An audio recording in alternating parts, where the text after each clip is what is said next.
Alex Ansary here, coming to you at 6 o'clock in the evening on November 6, 2023, with a very special message. Sometimes I start watching videos, and because I have the gift of discernment, although I don't know everything and I've made mistakes in my life, I will see through the bullshit of certain individuals and I will question their intentions, right? So there's a lot of people out there standing up for the Palestinians because what is happening to them is immoral and is wrong. However, I don't support Hamas, and I think that some of the people cheering on the attacks from the Islamic resistance in Iraq, attacking U.S. troops, they're not realizing how what's taking place here could blow up to a big, big thing.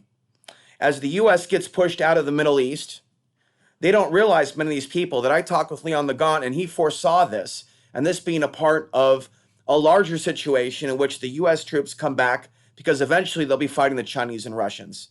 And they will use, in my opinion, I'm giving you my opinion, the war crimes that the U.S. has engaged in against the American people. They're also going to use Nazism and white supremacy against the American people. So a lot of people that have been running around involving themselves in darkness and wickedness and racism don't realize that their own activities are going to be used against innocent American people. So this is what I have to say to you. I'm going to show you a clip, and I'm going to tell you my concerns.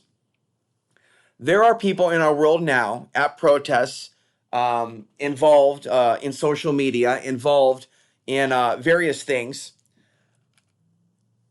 that seemingly are acting like they are above the mind control. They are, how do I say this? Some people would call it virtue signaling. And so when we look at this individual, I'll be honest with you, he's put out a lot of good content. He's also put out a lot of disinformation. He's also engaged himself in conspiracy trash.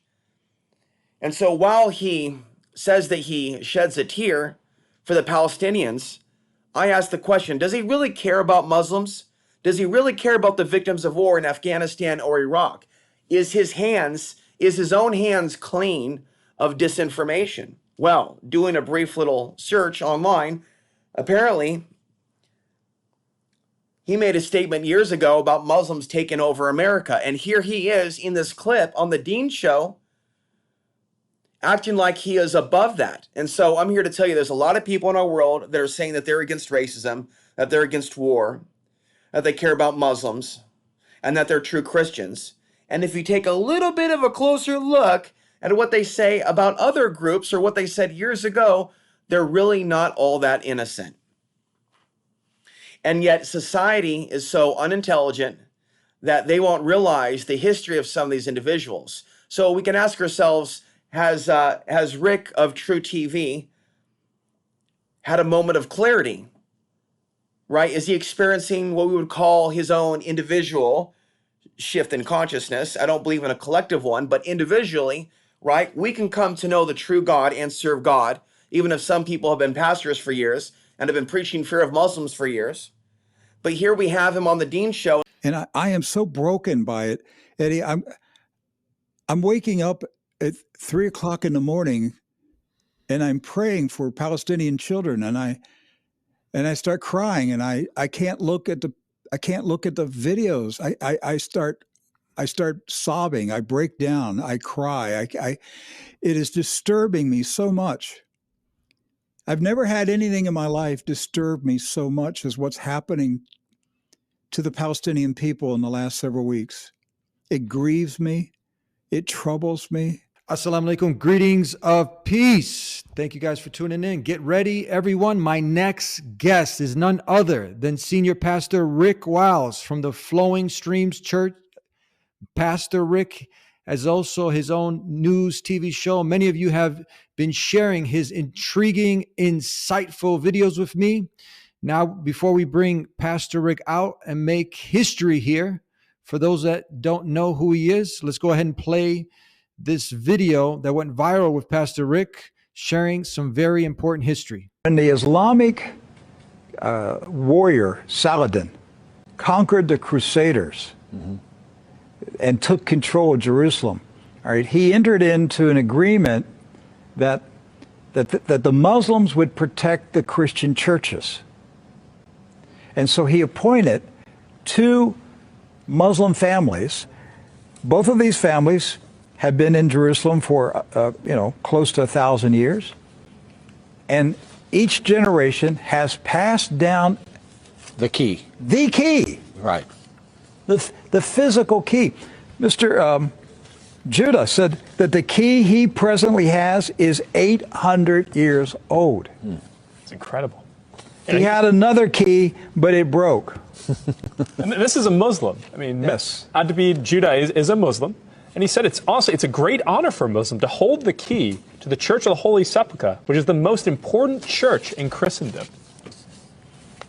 That's not disrespect. See, we don't hear this in America. We don't hear, because what we have been told is Christian Americans, and you should hate Muslims, you should kill Muslims, because they're going to tear down all the churches. Yes.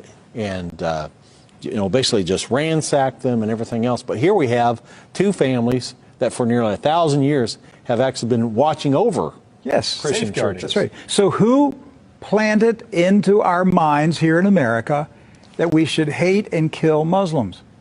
Who planted that thought in our head? Because it came into our society after 9/11. Jews, Christians, and Muslims have lived together for centuries. They were buying and selling. They were trading. They were doing business together. They were building houses next door to each other for centuries. And it didn't change until the... This is the D Show. I love you very much. I love all the work that you're doing. When I was ready to talk about it, I would only talk to you. And I was explaining how much respect I have for the faith of Islam. Let me say something about this. There are a number of popular Muslims that are on YouTube.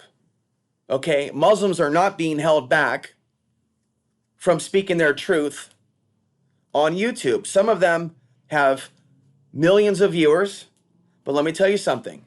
They're not Iraqis and they're not Afghanis. I'm not attacking them, whatever their Arabic status is, but they are usually Saudi or from other ethnic groups, other Arabic groups, where I'm telling you folks, and I want you to listen to my words very carefully, the world powers have done something very satanic and dark to the Afghani people and the Iraqi people in an extreme way that they don't admit. And if Americans do care about Iraqis or Afghanis, it's the Iraqis because of the lie of weapons of mass destruction, whereas 9/11 was blamed on the Afghanis. The 9/11 truth movement doesn't give a damn about the Afghani people.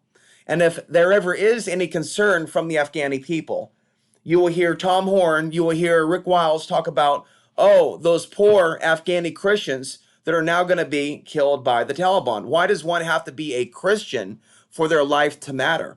What about the nomadic Afghans that have been murdered by U.S. troops that are also murdered by the Taliban and other radical extremists? Why does no one speak for the moderate, innocent Afghani? Why, when Biden only allow the translators in Afghanistan or those that fought in the Afghani army in some circumstances to immigrate to the United States? What about the innocent Afghanis that didn't do anything to anybody? And you know it. So I'm here to tell you right now that it is a grave sin, in my opinion, for these people to act like they care about Muslims. And that includes the left in Portland, Oregon, and other cities that will stand up for, say, a Somalian Muslim immigrant. And that's fine, but they will literally spit on the Afghanis and Iraqis. They will say Black Lives Matter, but they will never say Afghan Lives Matter. And so it is hypocritical for people to ever involve themselves in 9/11 truth, but also hate the Afghani people, but say that the Palestinian people get a pass, even though they're Muslim as well. It's not fair and it's not right. So I'm here to tell you right now, to your face, that a lot of these people act like they care about the Palestinians because elements of society says it's okay to stand with the Palestinians. It's okay to march in DC. But in reality, this is all being orchestrated by the dark ones to bring us into a greater conflict. Having said that, there are these headlines coming out of Fox News claiming that there are Palestinians being arrested in the U.S. that they claim were planning or are planning attacks on America. And I'm here to tell you that we can't necessarily believe all of these things that we are reading from Fox News. But even if somebody wants to stand with the Palestinians, and rightfully so, say that what is happening to them is wrong, where were they when Afghanistan was being drone striked back into the Stone Age? Same thing with the Iraqi civilians. You know, you got these people running around America that are seen as heroes, that have served overseas, that in some cases, right, some of them killed innocent men, women, and children in these countries, some of them with the Punisher logo on the back of their truck. Some people thinking that that is spiritual, that that is a spiritual sigil. When I look at that, I see nothing but an inverted skull and bones. When I look at that, I see the reality of that. Not a superhero, not something that's based in the comic book, but something that people literally spray painted, the Punisher logo, spray painted on the homes of innocent civilians in Iraq and or Afghanistan. Right? People want to act like Trump is so moral and Biden is the only immoral one, when under Donald Trump, there were war crimes in Afghanistan in which CIA hit teams murdered innocent men, women, and children. People in this country say, stop killing black people. Black lives matter. And they talk about how police sometimes lie when they murder black men.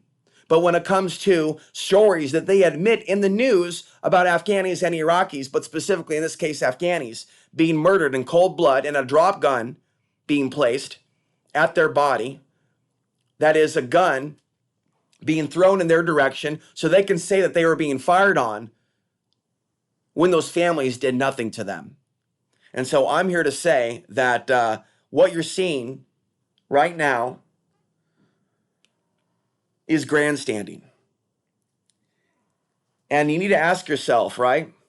Why does the host of the Dean Show have to have pale skin as opposed to dark skin in order to be a Muslim recognized? Why does one have to be half black, half white in the form of Andrew Tate to be a Muslim, to be associated with Alex Jones and Tucker Carlson? I want you to advance your intuition and intelligence and see what I see, ladies and gentlemen. We've been taken over, Zach. We have been taken over, Zach.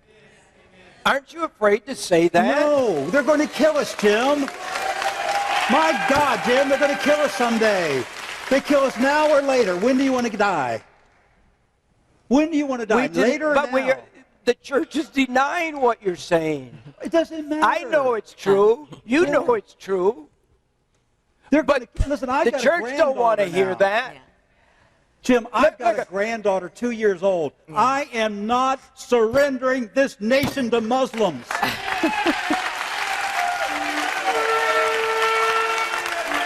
Air horn, wow. And I am so broken by it, Eddie. I'm waking up at 3 o'clock in the morning, and I'm praying for Palestinian children, and I start crying, and I can't look at the videos. I start sobbing. I break down. I cry. It is disturbing me so much. I've never had anything in my life disturb me so much as what's happening to the Palestinian people in the last several weeks. It grieves me. It troubles me. They're going to kill us, Jim. My God, Jim, they're going to kill us someday. They kill us now or later. When do you want to die? We have been told as Christian Americans, and you should hate Muslims, you should kill Muslims, because they're going to tear down all the churches. Yes. and basically just ransack them and everything else. But here we have two families that for nearly 1,000 years have actually been watching over Christian churches. That's right. So who planted into our minds here in America that we should hate and kill Muslims? They're going to kill us, Jim. My God, Jim, they're going to kill us someday. They kill us now or later. When do you want to die? Who planted that thought in our head? Because it came into our society after 9/11. Jews, Christians, and Muslims have lived together for centuries. So I hope and I pray that you have both the intelligence and intuition to understand what I say and why. Yes, we should resist the genocide of the Palestinian people, but we should also ask, why are there individuals, many of them, and I don't just mean a few, they're all over the place, That includes Jeff Rentz. Why are there so many people that act like the Palestinian lives matter, but they call other lives subhumans? They treat others like they are a threat. That is not okay. That is hypocritical. That makes you wonder, what is their agenda? Now, I want to say this. I've said this multiple times, but I need to remind you of this. I have a father who obviously is from the country that I'm discussing, and he nor his family will allow me to speak in their groups. They will not share my content. They will not talk directly to me. They, in fact, hate me. And as you know, I have an Anglo side. Do they hate the Anglo side? Do they really still hate my mother for leaving my father?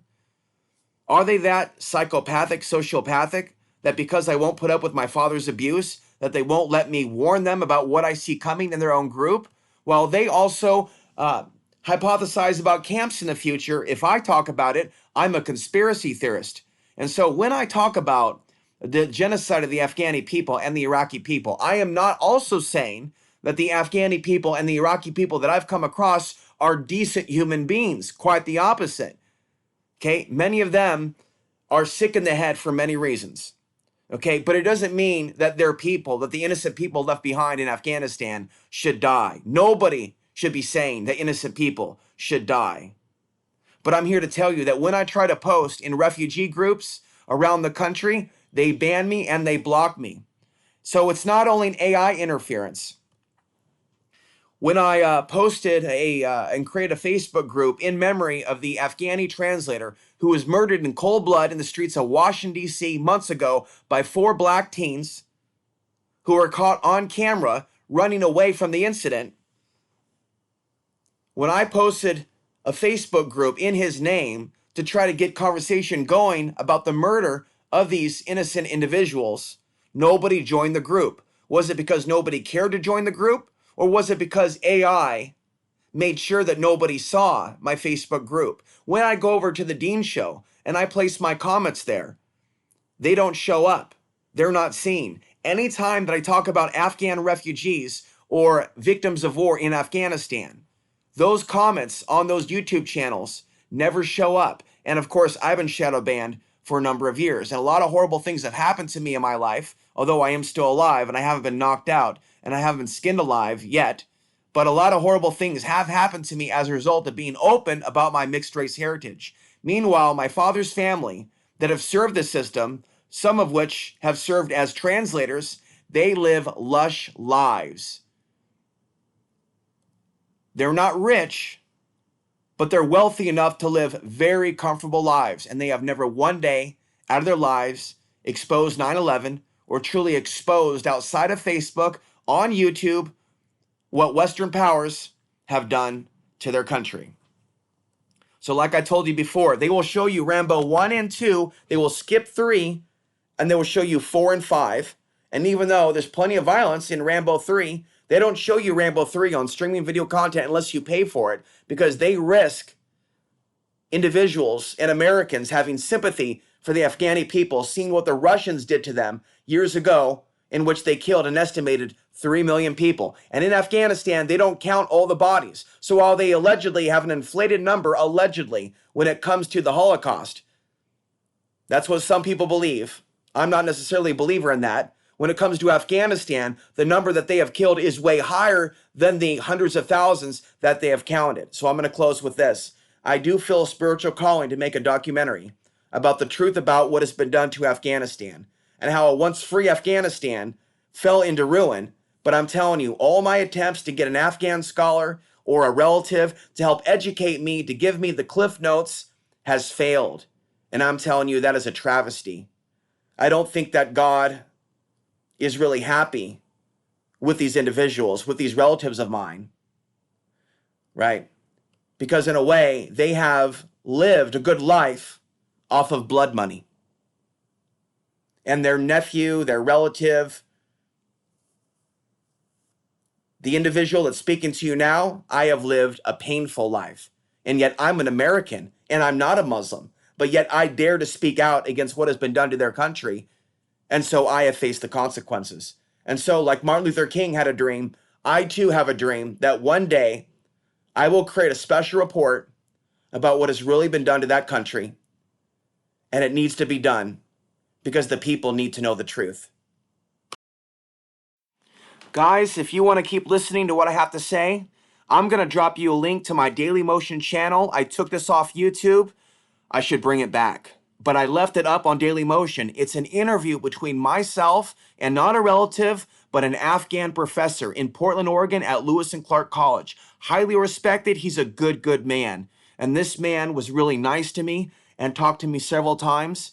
And, I haven't kept in touch with him. I don't know if he's still alive, but he was very unhappy with the way that things turned out in Afghanistan, and he was outspoken about it. And I also talked to another Afghani many years ago about depleted uranium. I forget his name, and I don't know if I have a copy of that interview, but click the link down below and check out my interview with Zahir Wahab, I think that was his name, of Lewis and Clark College. And it's a very important discussion. Thank you for listening.